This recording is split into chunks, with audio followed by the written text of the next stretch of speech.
and Powell versus Alabama by Michael Maine and Kai Red. Earl Warren was born March 19, 1891 in Los Angeles, California. Mathis and Crystal Warren were both immigrants.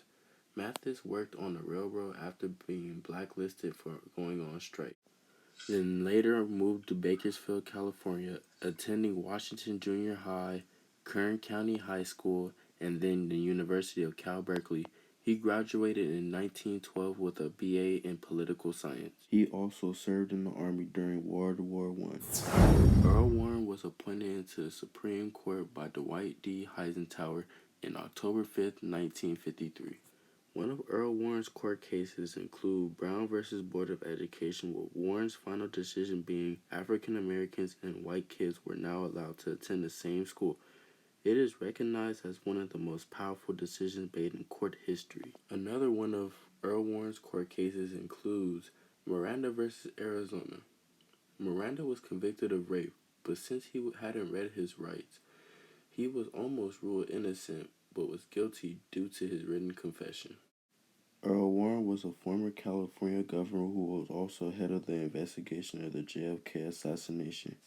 He was the 30th governor of California, and he retired from the bench in 1969 and died in 1974 in Washington, D.C. The people involved in the case were Ozzie Powell, 8 other African American men, 2 Caucasian women, with 7 Caucasian men. The respondees for the case was Alabama. The Chief Justice were Hughes, Van Devander, McReynolds, Brandeis, Sutherland, Butler, Stone, Roberts, and Cardozo.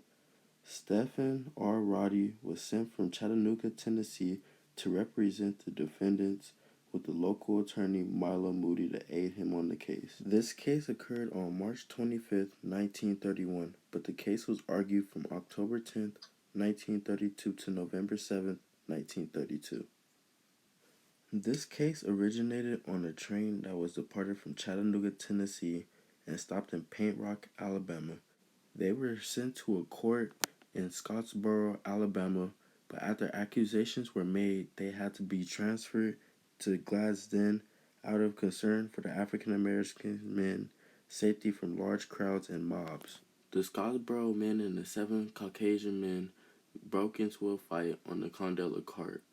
The train stopped at Paint Rock, Alabama, and everyone that was involved was taken into custody.